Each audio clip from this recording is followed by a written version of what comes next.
Okay, so here's a video lecture for a couple of my classes I didn't get to present yesterday because of testing. So what you're gonna find on the blog is you're gonna find the lecture, and you're also gonna find some notes that are related to the lecture. So right now, I just kind of have the information on the projector screen here, and I'm here in my La Jolla class. So we just finished up class, and right now I'm just getting to the lecture. So the whole idea behind the project that we're going to be doing for next week is to come up with an argument as a group, which is going to discuss, which will be analyzing and discussing the article along with it. And although we know the verdict of what happened in the case, I think the article lends itself to an open interpretation about not only sort of humanizing the character, not the characters, but the people that were involved in the incident, but also I think it leaves it up for interpretation to, as a group, maybe come up with your own verdict or sentencing. So what I want you guys to do is get together with your group next week, or since you guys will be meeting on Friday in class with a sub, get together. You'll have that day to discuss this as a class or as a group, and find out how you want to present a formal argument on this. Okay. And basically, you're going to come up with your own verdict and sentencing. And at the end, the whole purpose of the project is for you to be as convincing as possible and convince not only me but your peers, the rest of the classroom. So that's what you're going to be working on. All right. So let me get to at this time. Then you should probably go into I'll probably put these under the assigned readings, and I'll put the notes up on the arguments, on your 4 basic ingredients of arguments, and you'll know which one it is because it'll be highlighted in yellow. So I believe this is still page 1 of my notes section. So go ahead and go there right now. Okay. All right. So let's start with your 4 basic ingredients an argument has to possess in order for it to be successful. Well, number 1, this is according to our textbook, but I think I got most of the important information that I thought was relevant to this. Your argument should be relevant, right? Number 2, it should be convincing. Number 3, it should be challenging. It should challenge your views, or it should challenge maybe society's views, or it should be something that's important and a topic that I think maybe doesn't have a clear-cut answer. Last but not least, your argument should have a pattern of reasoning. All right. Now I'll go over some of these right now, but obviously, we tend to have, whenever we have arguments, and this is, and when we're talking about the article itself, we're not talking about a very just simplistic argument. We're talking about a case where there were a number of deaths involved, and this is not like arguing, rock music is better than country music and all of that. I think when we're talking about those types of arguments, we tend to brush off just kind of, they're more like opinions, more or less. But when we say it has to be relevant information, this is what we're talking about, maybe a more complex subject. I think one of them that I started talking about yesterday was the legalization of marijuana for something that is more of a controversial subject that you have a tendency where a lot of people don't necessarily agree on this, but one can make a formal argument out of that as well. So in that way, it's again, it can be challenging. You're challenging the views that maybe society has on drugs in that instance. So again, it has to be relevant information. It can't be just some sort of opinionated kind of thing. I have a formal definition of an argument as well listed on the notes section. I have a couple of them, and the one that I initially have, it says an argument is a form of discourse in which the writer or speaker tries to persuade an audience to accept, reject, or think a certain way about a problem that can't be solved scientifically or mathematically reasoning along. And I think we're talking about two different types of arguments. We might be talking about an argument that's an empirical argument or empirical fact, versus an argument, something that's universally accepted or mathematical, or a mathematical fact is something that can be tested and can be proven and can be empirical. That's what I mean. And again, and I think when we think about this,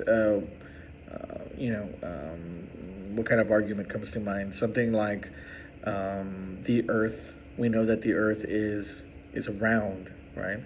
We know that the Earth rotates around the sun every 365 days.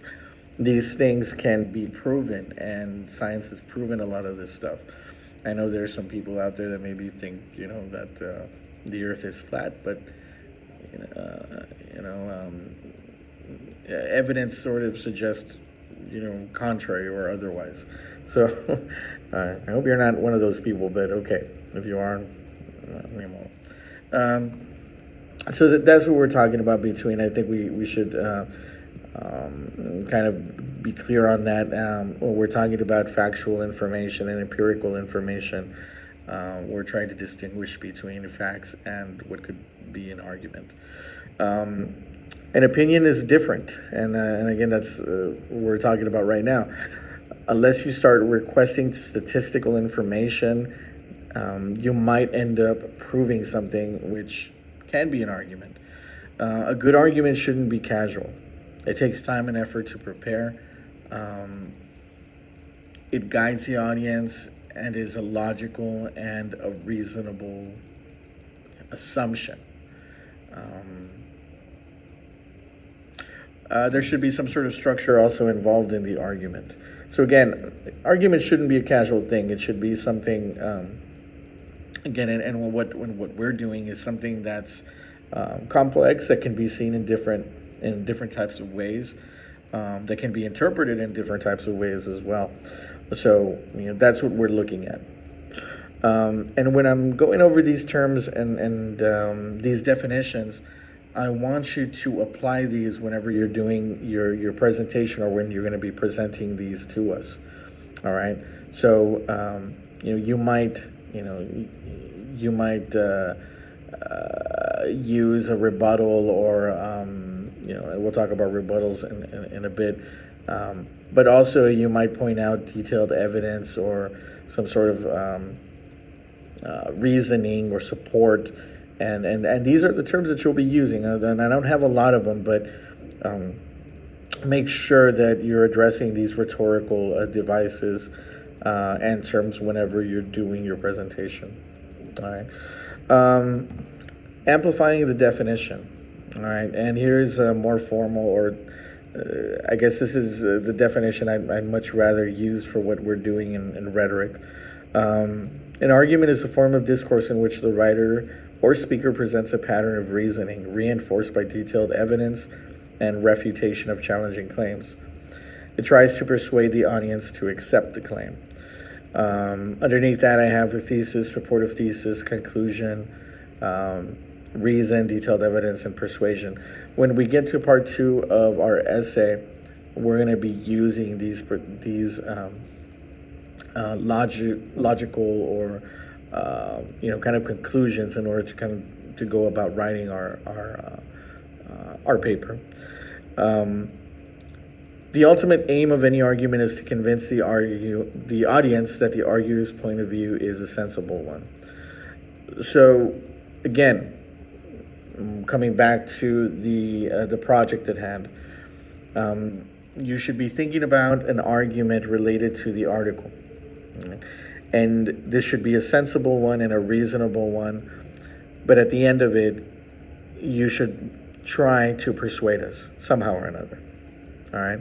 Um, in an ideal world, and here's where we're getting into appeals and sensibility. In an ideal world, evidence or just the hard facts would be enough to persuade audiences to accept the truth of a claim. But in reality, more persuasive force often is needed, and appeals are drawn in. We talked about emotional sensibilities, and this has been something that has been topic of conversation since we started. Um, Sometimes evidence alone is not enough. Sometimes, if you guys have ever seen those courtroom cases where they bring in witnesses, um, key witnesses, eyewitnesses that were there when things occurred, or can account for things that happened because obviously they were around when it happened. They'll come in and they'll give their testimonies to see what happened. Oftentimes, as well, they'll bring in individuals who are closely related to the people that the people the case surrounds or whatever. And these witnesses are there to not only support but also to offer some sort of emotional appeal, right? You might have a son or a daughter that was there, and something that happened, I don't know, like a murder of a family or something like that, and they're there to as witnesses or people, not necessarily witnesses, but as people who have been affected by such a thing, right? And they're there to really kind of give some sort of an emotional sensibility to the jury, and how, and sort of to sway them some way, right? Obviously, nobody, it's a horrible thing to kind of think about when or to even kind of go up if this were the case in a real actual trial. But it happens, and it has happened before in trials. So again, facts alone are not enough sometimes. Um, I think we see this sometimes we've seen this in the article, where again the writer tries to humanize Max Harris at the very beginning of the article, and trying to say something about his persona, and then the way that he truly is. There are two types of evidences, using evidence as an argument. We have indisputable evidence or factual evidence, and disputable evidence. You might already be familiar with this. And again, indisputable evidence, we're leaning toward type of an empirical information. This first kind refers to matters of public record that anyone can verify. In other words, things like the Earth revolves around the sun again at 365 days in a calendar year. Or California was admitted into the Union on September 9th, 1850. These things can be verified. Our Independence Day, right? July 4th, 1776. All of these things are kind of traced back to history, and we can kind of go back into books, into our records, to show that these things actually happened. Disputable evidence is a little bit different. And an example of this is, imagine you have a friend, and trying to get some information on your friend to see what they're like or whatever. You visit their house, and their room is filled with art books and reproductions of paintings.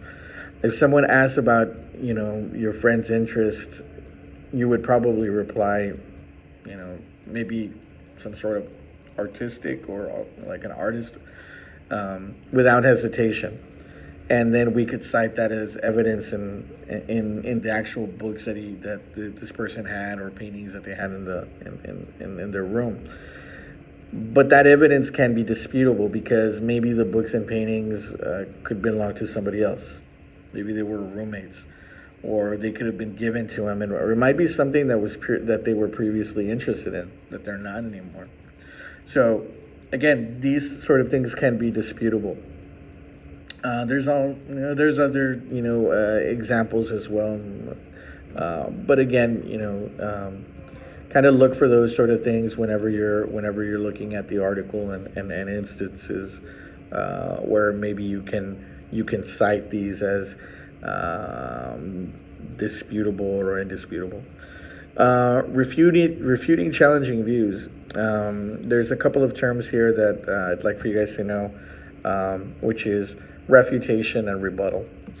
And I have the definition listed as the acknowledgement and fair representation of those claims that oppose or in some way challenge the claim you're arguing.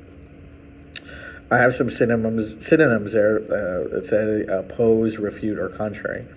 Think of these as a rebuttal or refutation means something that you're going to challenge, an argument that you're challenging or that you disagree with completely.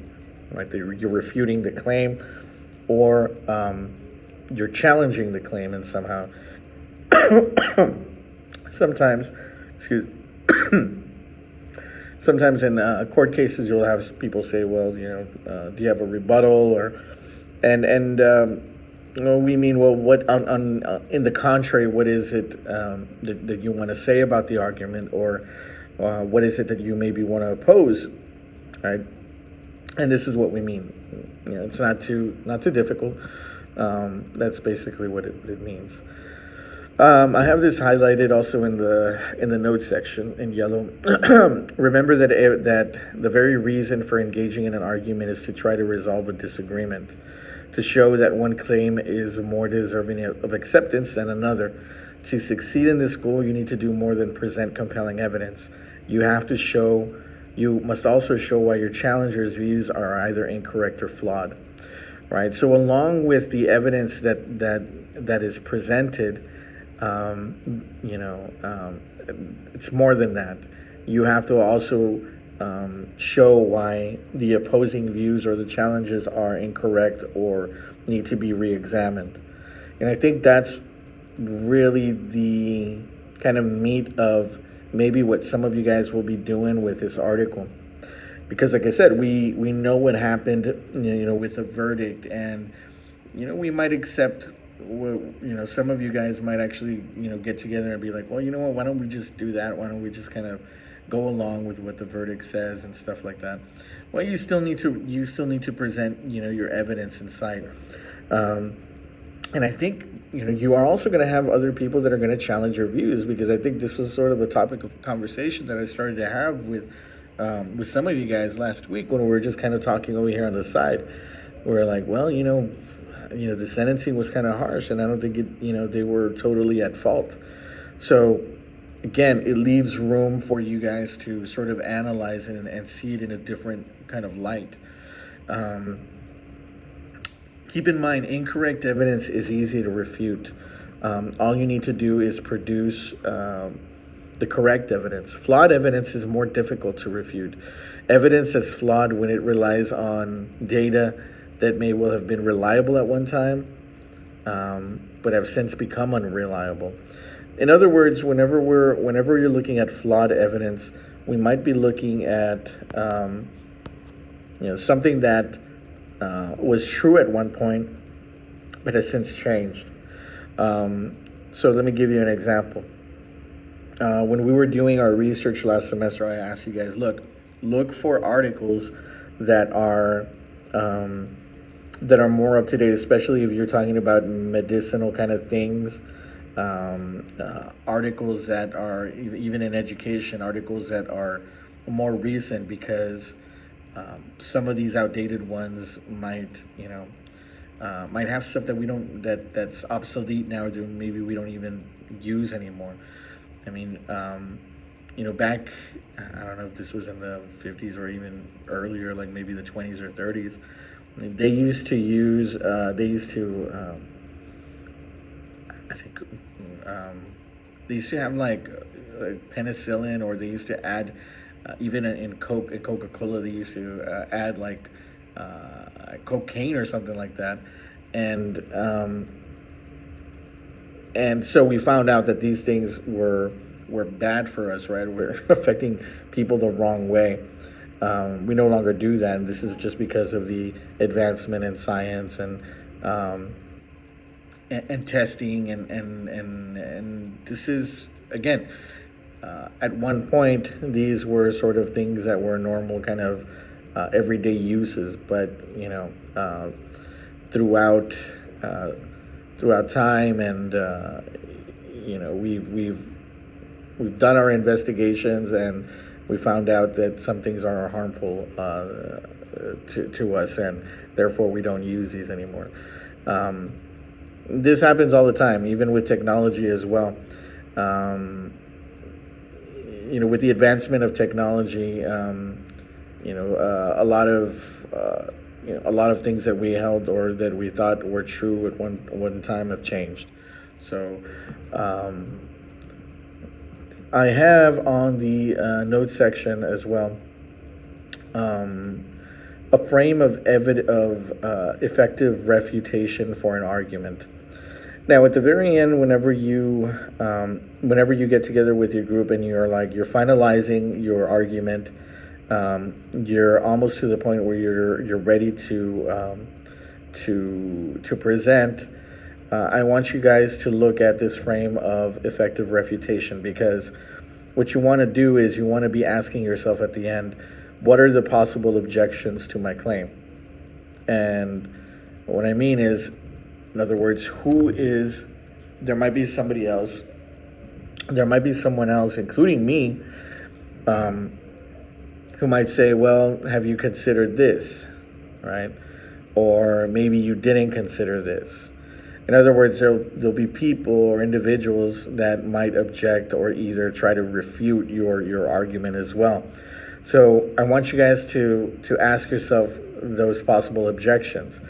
Anticipate what the rebuttals or the challenges to your argument are going to be.